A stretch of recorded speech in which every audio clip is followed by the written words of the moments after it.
Vamos a ir a la palabra del Señor. En esta tarde quiero invitarles al libro de Lucas, el Evangelio según San Lucas, de nuestra segunda lectura, capítulo 23. Leemos el verso 42. Lucas 23, el versículo 42. Y dijo a Jesús: acuérdate de mí cuando vengas en tu reino.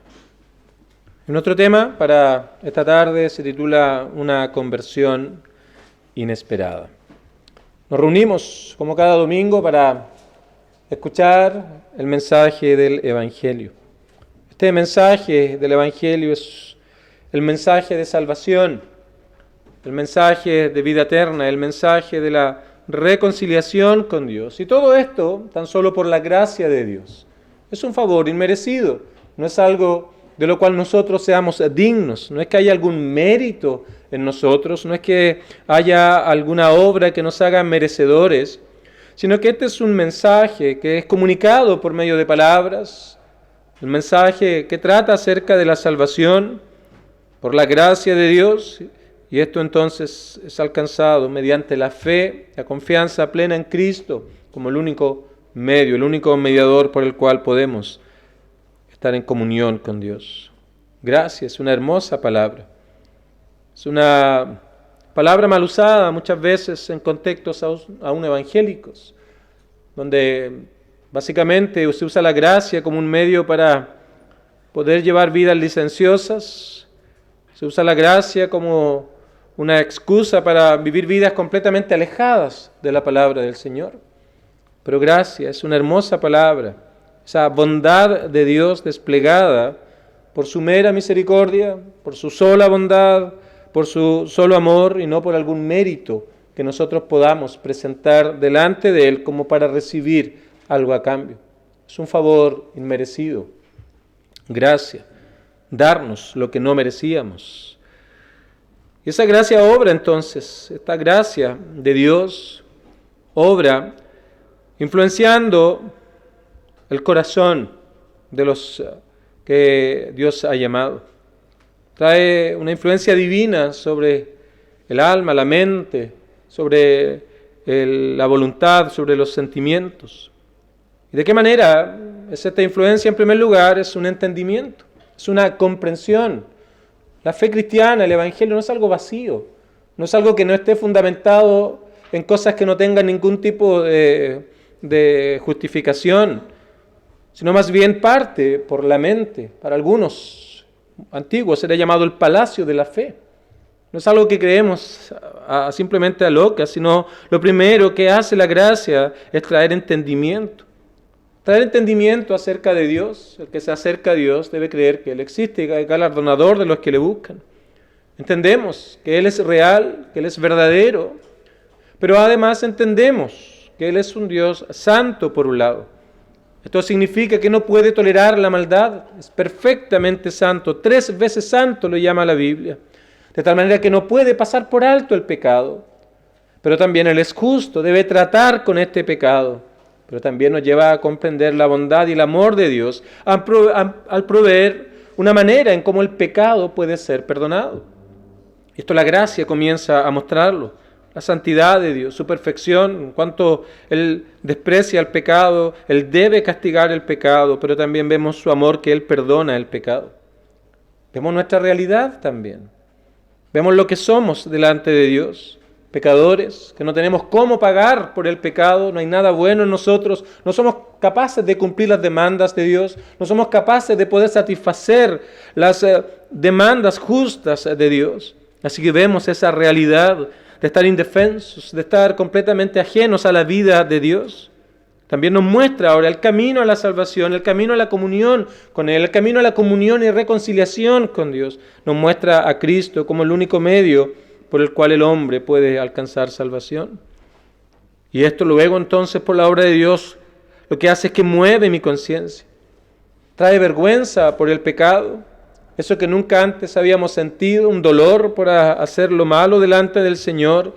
Y además somos convencidos de nuestra realidad espiritual.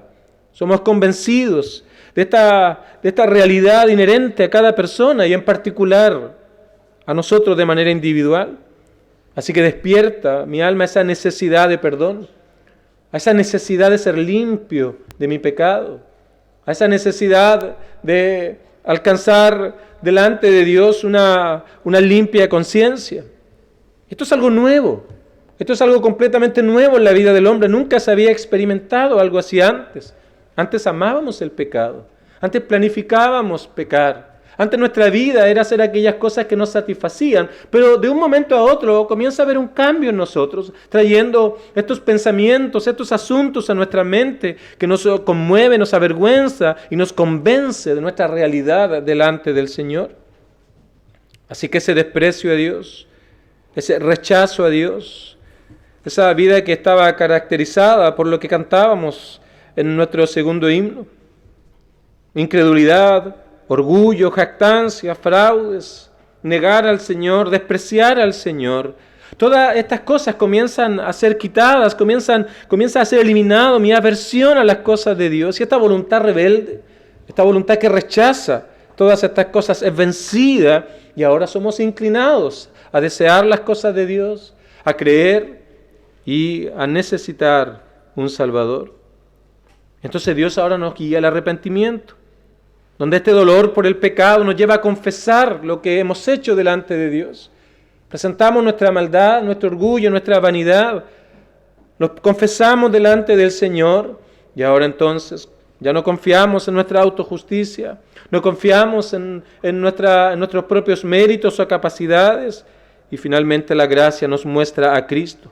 Ya no solo de manera teórica, ya no solo de una manera intelectual, ya no solo de una manera que recordemos algunos días del año, algunas semanas, y allí nos sintamos cierto lamento y para luego volver a nuestra vida lejos de Dios, sino que nos muestra a Cristo porque nos hace experimentar ese gran amor, ese sublime amor de nuestro amado Salvador.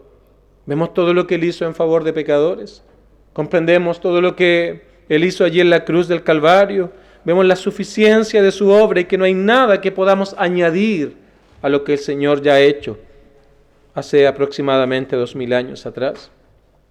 Así que eso es gracia. Y esa es la manera como la gracia opera en el ser del hombre. Ahora, tenemos aquí una hermosa historia. En el contexto que leíamos, estamos en el momento cúlmine de la obra redentora de nuestro Salvador. Él iba camino a la cruz. En los versículos previos a los que leíamos, a partir del verso 26 lo leemos. Finalmente, Él fue crucificado, había sido ya juzgado injustamente, había sido golpeado, azotado, menospreciado, había sido maltratado de una manera dura y además condenado a morir de la manera más cruel que se conocían en aquellos años. Morir crucificado. Los romanos habían perfeccionado esto de los persas y lo habían llevado a un nivel tal que lo usaban como un medio disuasivo para que no se vayan en contra del imperio. Así que ellos se preocupaban de que fuera algo bien público, para que todos pudieran verlo, y por eso es que había un camino hacia la cruz, para que la gente viera las consecuencias de pretender levantarse contra el imperio romano.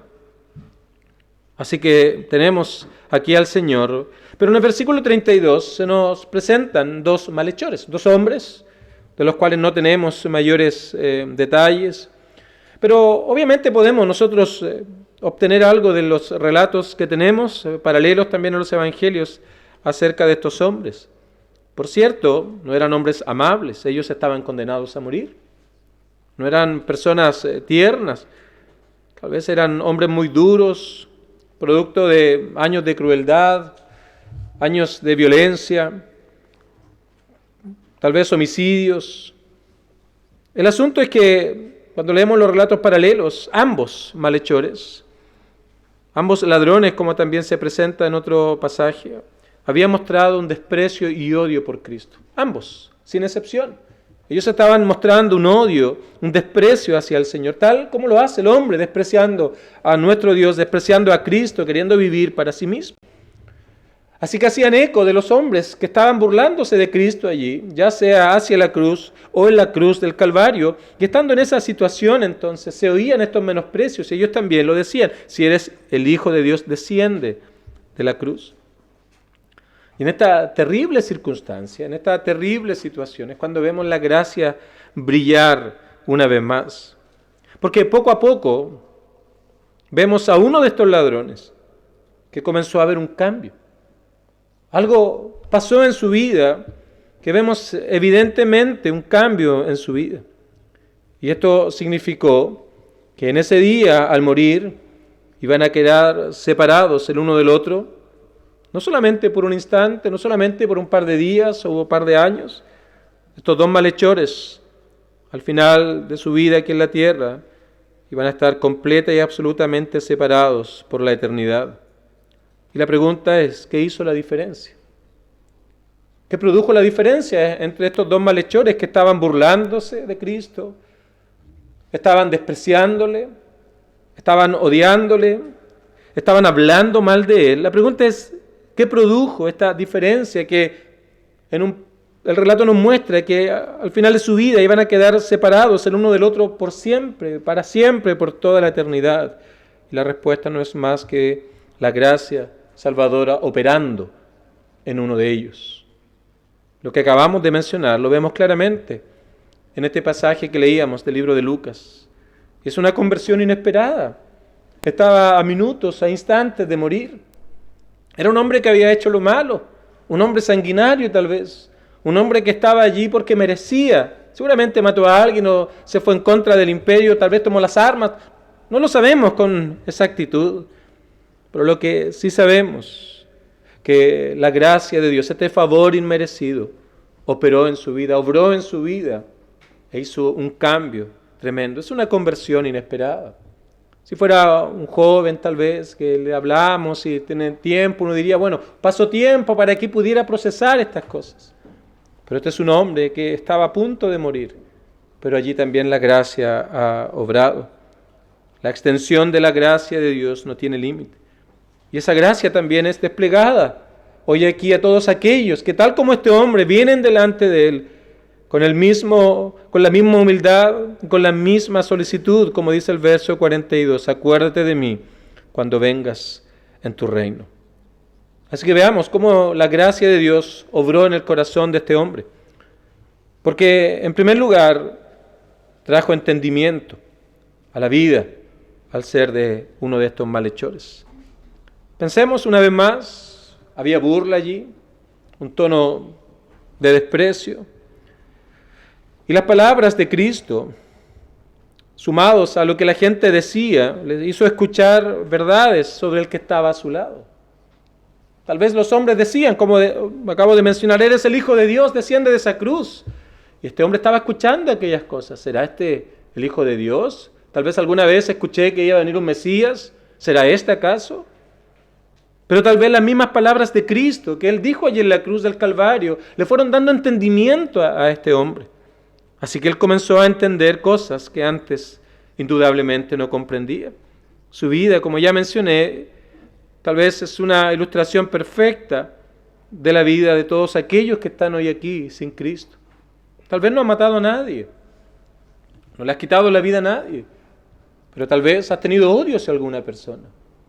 Tal vez no has asesinado a una persona, has tomado un arma, pero tal vez has hecho juicios injustos sobre una persona.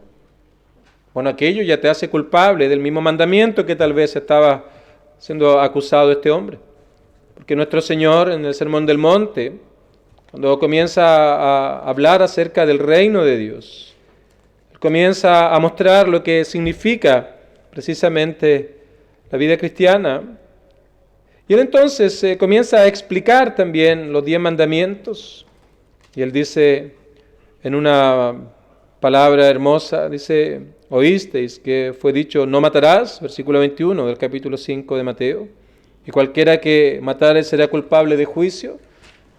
Pero yo os digo, dijo Jesús, que cualquiera que se enoje contra su hermano será culpable de juicio, y cualquiera que diga necio a su hermano será culpable ante el concilio, y cualquiera que le diga fatuo quedará expuesto al infierno de fuego. Así que es indudable que cada persona es culpable de este mandamiento. Así que este hombre ahora comenzó a comprender cosas que antes no comprendía. Y comenzó de una manera nueva, a comprender quién era el que estaba colgado junto a él. Pero nuestro Señor estaba allí a su lado. Lo veía que a pesar de la injuria, del sufrimiento, del odio hacia él, no había resentimiento, no había amenazas, no había deseo de venganza, sino que muy por el contrario, las palabras de nuestro Señor eran de perdón. Perdónalos porque no saben lo que hacen. Todas estas cosas estaban allí ocurriendo en el contexto de lo que estamos leyendo. Y tal vez pensamos en ciertas preguntas comenzaron a venir a la vida de este hombre. ¿Por qué no se defiende? ¿Por qué no dice nada en contra de las cosas que le dicen? ¿Por qué guarda silencio? Tal vez este hombre comenzó a sentir enojo hacia las personas por cómo lo trataban y que él no dijera nada. Tal vez decía, ¿por qué soporta toda esta aflicción de esta manera? Y comenzó a entender acerca de él, qué clase de hombre puede comportarse como Cristo. Era alguien diferente de lo que había visto anteriormente. Así que vemos cómo comenzó a haber un entendimiento acerca de cosas que antes ignoraba.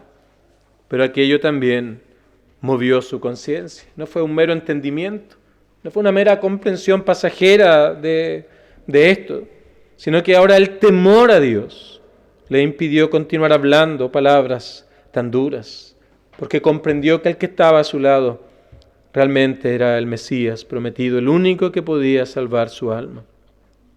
Vio la terrible necedad de ignorar a Cristo, sabiendo que un día iba a tener que presentarse delante del tribunal de Cristo, del tribunal de Dios, en ese último gran día.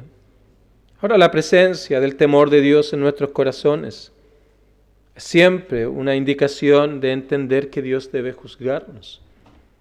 Por eso el principio de la sabiduría es el temor de Jehová. Entender que será un juicio justo. Cuando partamos del escenario de esta tierra, ya no hay esperanza. Está establecido que los hombres mueran una sola vez y después de esto el juicio.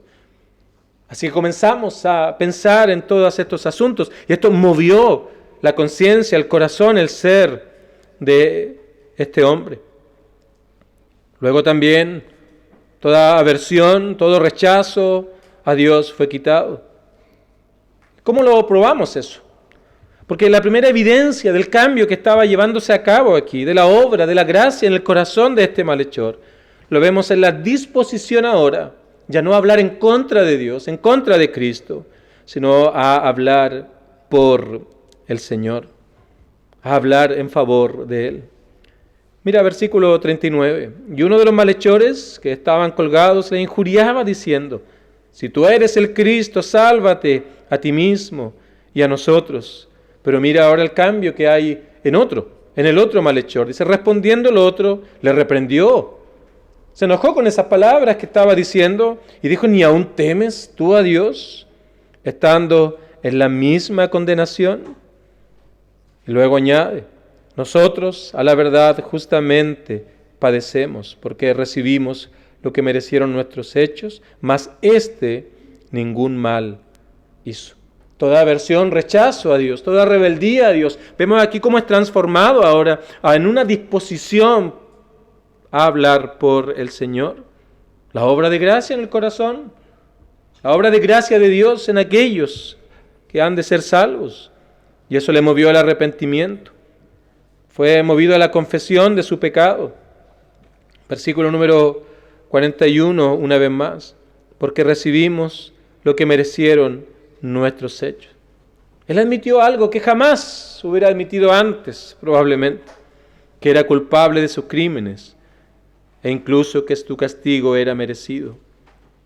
Nosotros, a la verdad, justamente padecemos. Ese es un corazón arrepentido. Ese es un corazón que reconoce que lo que hemos hecho merece el castigo, merece la condenación.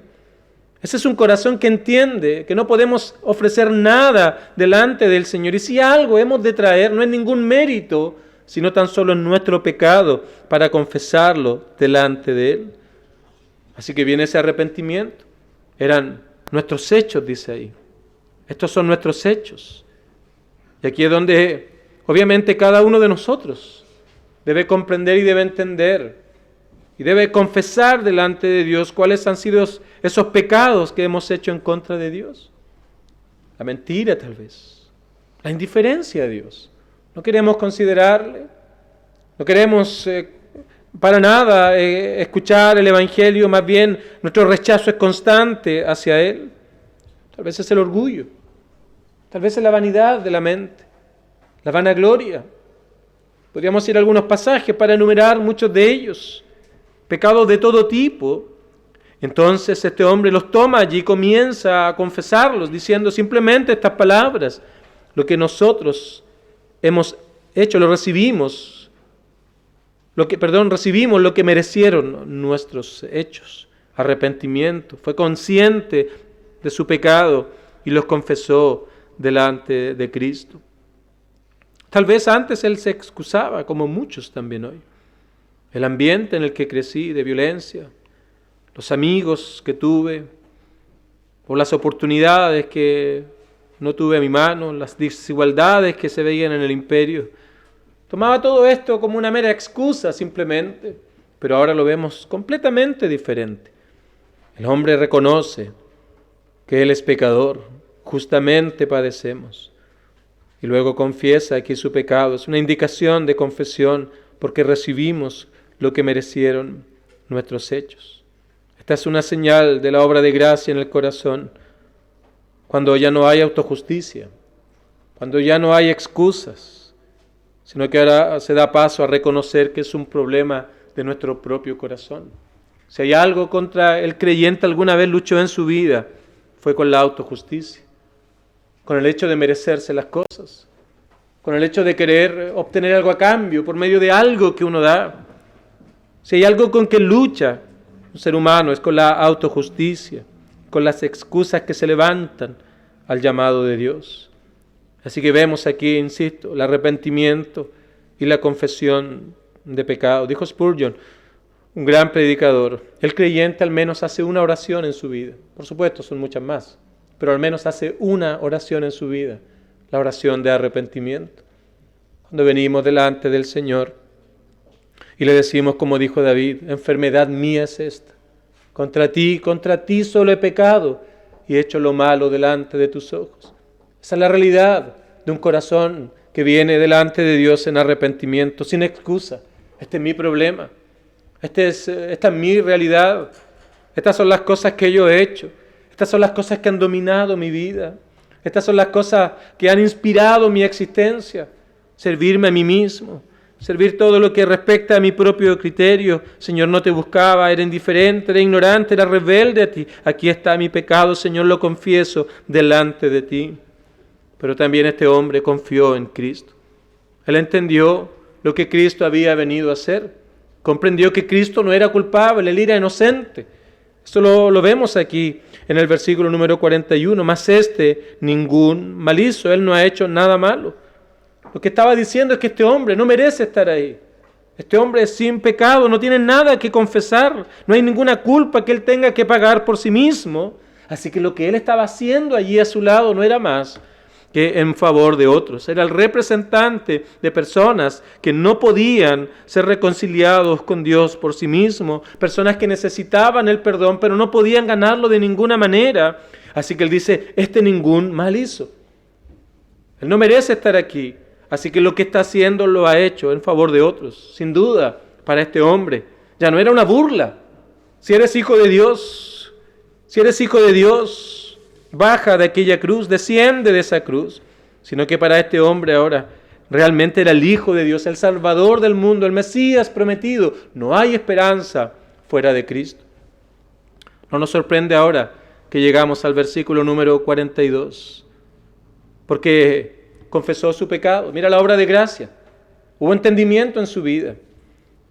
Luego movió su conciencia, completamente todo su ser. Todo rechazo a Dios fue quitado. Lo vemos aquí cambiando su vida. Ya no a hablar en contra de Él, sino a hablar en favor de Él. Hubo arrepentimiento. Hubo confianza en Cristo. Un reconocimiento de que Él era el Salvador. Pero hay algo más. Que muchas personas simplemente saben todos estos asuntos. Pero el ruego del versículo 42 es un ruego por salvación. Acuérdate de mí cuando vengas en tu reino. ¿Ves el cambio? ¿Ves cómo la gracia de Dios obra allí? De despreciar, de rechazar, de estar en contra de Cristo, de ser rebelde a Él, de burlarse de Él. Ahora simplemente lo ve como el único que puede darle perdón de pecados, y con humildad le dice: acuérdate de mí cuando vengas en tu reino. Acuérdate de mí cuando vengas en tu reino. Porque en este punto lo más importante era ser aceptado por Cristo. Era ser aceptado por el único Salvador, ser perdonado. La fe de este ladrón fue realmente hermosa. Es una fe notable, una fe que debe ser recordada. No podía confiar en sí mismo porque no había nada que aportar. Él no estaba diciendo: ayúdame para poder ser mejor, o ayúdame para poder mejorar un poco para luego venir a ti.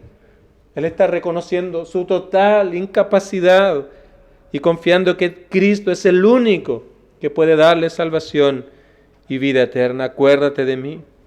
Creyó que aunque pudiera bajar de esa cruz y tuviera una vida diferente, tampoco serviría, porque no podría alcanzar las demandas que Dios exige. Pero allí creyó que Cristo Él lo había hecho, y creyendo en Él, confiando en Él, alcanzaría salvación y vida eterna. Son hermosas palabras, un clamor de salvación, un clamor de perdón, un clamor de ser recibido por Dios, de ser aceptado por Dios.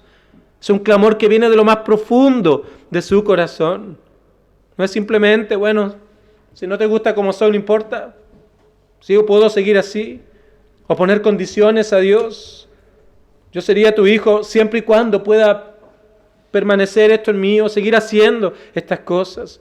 Este es un clamor que viene de lo más profundo del corazón. Acuérdate de mí. Mira la humildad con la cual se presenta delante del Señor, la reverencia. Acuérdate de mí. No es una prerrogativa mía, dice el ladrón. Es una prerrogativa tuya, y por eso pido a ti que te acuerdes de mí cuando vengas en tu reino. Tal vez él pensaba que esa respuesta no iba a tener ningún tipo de, la pregunta, ningún tipo de respuesta.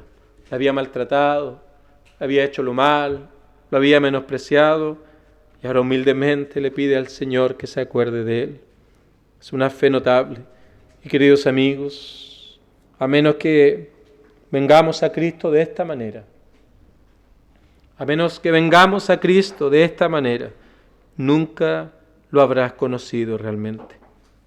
Nunca podrás decir que eres un hijo de Dios. Nunca podrás decir que eres salvo delante del Señor.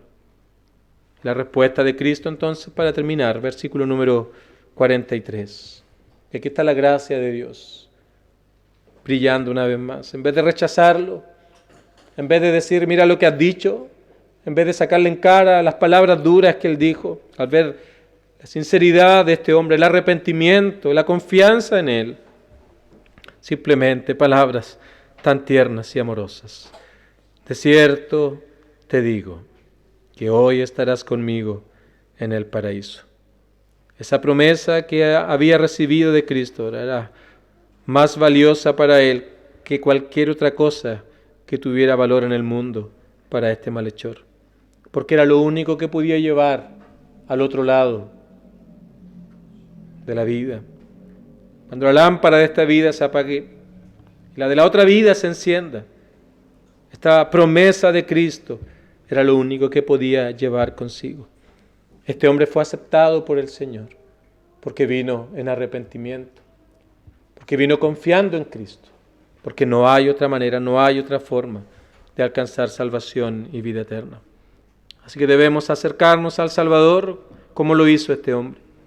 Debes olvidar tu propia justicia, olvidar tus méritos, y debes humillarte delante de nuestro Señor, quien vino a este mundo para que todos los que hacen como este hombre, todos los que se arrepienten de sus pecados, todos los que confían en Él, puedan alcanzar perdón de pecados, puedan alcanzar reconciliación con Dios, puedan alcanzar comunión con Dios, puedan alcanzar verdadera vida, vida eterna. Y dijo a Jesús, hermosa oración: acuérdate de mí cuando vengas en tu reino. Que sea la oración de muchos de los que están hoy aquí, que tal vez has pasado tu vida malgastándola para ti mismo, Tal vez eres joven, tal vez ya eres adulto, tal vez eres ya una persona anciana. Este llamado es para todo tipo de hombres, para que reconozcan que tan solo en Cristo hay salvación y vida eterna. Una salvación inesperada, pero una salvación que tiene grandes enseñanzas para cada uno de nosotros, porque las garantías del Evangelio se cumplen. El que viene a Él, en cualquier situación, Él no le echa fuera. Que el Señor nos ayude a todos.